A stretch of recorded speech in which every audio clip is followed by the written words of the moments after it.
Good morning, praise the lord. ઈશ્વરનો આભાર માનતા આવો આજનું વચન જોઈએ અને દિવસની શરૂઆત કરીએ. દ્રવ્યવાન માણસ પોતાને ડાહ્યો સમજે છે, પણ સમજણો દરિદ્રી તેની પરીક્ષા કરી લે છે. નીતિવચનોનું પુસ્તક 28મો અધ્યાય 11મી કલમ. આજનો વિચાર: ખ્રિસ્તમાં અતિ પ્રિયવાલા મિત્રો, પ્રભુ ઈસુ ખ્રિસ્તના મહિમાવંત નામમાં આપ સર્વને સવારની પ્રેમભરી સલામ. સર્વ સામાન્ય અને સ્વાભાવિક વાત તમને કરું તો ગમે તેટલા ડફોળ, મૂર્ખ, સાવ વાહિયાત નિર્ણયો અને નકામી માનસિકતા ધરાવનાર હશે, અપિતુ તે દ્રવ્યવાન, ધનવાન, ધની, શ્રીમંત, સમૃદ્ધ, જગતની દ્રષ્ટિએ હશે, એને જ આપણે માન, સ્થાન, પદ, હોદ્દા, બક્ષિસ, ભેટ, સોગાદ, સમય વગેરે આપીએ છીએ. રાઈટ? બાકી ગમે તેટલા યોગ્ય, હોશિયાર, નેક, પ્રામાણિક, વફાદાર, સક્ષમ હશે, પરંતુ ગરીબ, નિર્ધન, દરિદ્રી, કંગાલ હશે, તો તેમની બિચારાની કોઈ નોંધ સુદ્ધા નથી લેતું. આ વાસ્તવિકતા છે આપણા સમયની. આપણી કઠણાઈ એ છે કે આપણી દ્રષ્ટિએ અને જગીક માપદંડની તુલનાએ દ્રવ્યવાન માણસ જ ડાહ્યો હોય, અને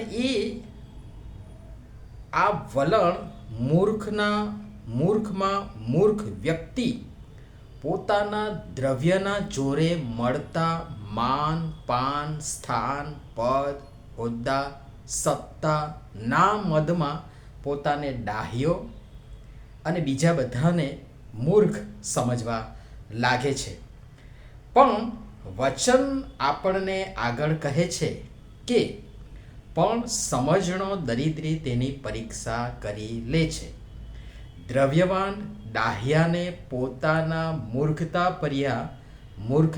ભર્યા ડાહપણ માટે સ્ટેજ, ખુરશી, વ્યવસ્થા, સગવડ જોઈશે, કિંતુ સમજણો દરિદ્રી પોતાની સમજણથી ગમે તેવી પરિસ્થિતિ, ગમે તે અવસ્થા, ગમે તે સ્થળ અને અગવડ ભર્યા સ્થાને કે જગ્યાએથી પણ કોઈ પણ વ્યવસ્થા વગર પણ પોતાની સમજણથી ગૌરવવંતા કૃત્યો અને મહાન પરાક્રમી કામો કરી શકે છે.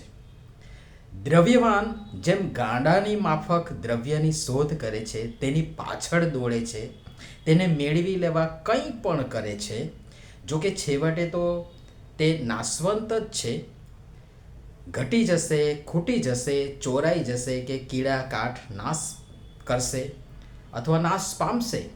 પણ નીતિવચન 2 અધ્યાય 3, 4 ને 5મી કલમમાં જે કહ્યું છે એ પ્રમાણે, જો તું વિવેક બુદ્ધિને માટે ઘાંટો પાડશે, સમજણ મેળવવાને માટે ખંત રાખશે, જો તું રૂપાની પેઠે તેને ઢૂંઢશે, દાટેલા દ્રવ્યની પેઠે તેની શોધ કરશે, તો તને યહોવાના ભયની સમજણ પડશે, દેવનું જ્ઞાન તારે હાથ લાગશે.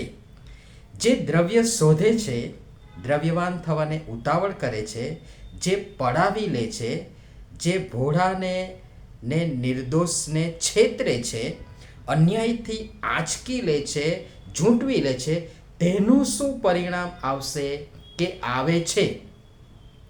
આપણી આગળ વચનોમાં ખુલ્લું છે. નીતિવચન 1 અને 19 તમે જોશો તો ત્યાં સ્પષ્ટ લખ્યું છે કે દરેક દ્રવ્ય લોભી માણસના માર્ગ એવા છે. કેવા?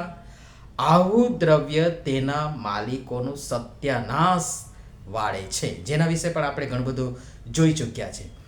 જ્યારે બીજી તરફ જે દ્રવ્યની પેઠે જ્ઞાન, બુદ્ધિ, વિવેક બુદ્ધિ, સમજણ મેળવવાને ખંત રાખશે, ખંતથી શોધ કરશે, ઢૂંઢશે, વચન કહે છે કે 2 અધ્યાયની 5મી કલમમાં, તો તને યહોવાના ભયની સમજણ પડશે. અને દેવનું જ્ઞાન તારે હાથ લાગશે.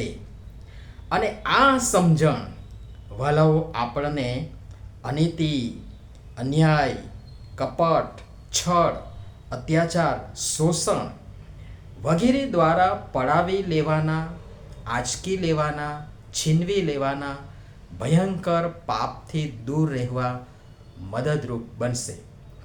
પ્રભુ સમજવા માટે આપણ સર્વેની સહાય તથા મદદ કરો.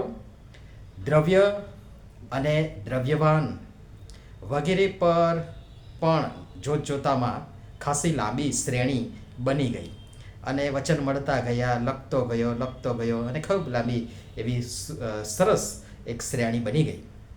જણાવી દઉં કે આ બધા જ લેખો કોઈ પણ પુસ્તક કે બીજા કશામાંથી લેવામાં નથી આવતા, પરંતુ પ્રભુ મને જે જણાવે છે, બતાવે છે, વિચાર આપે છે એ જ હું સીધે સીધું મોબાઈલમાં લખી આપું છું અને લખી નાખું છું અને આપ સર્વની સેવામાં પ્રસારિત કરું છું.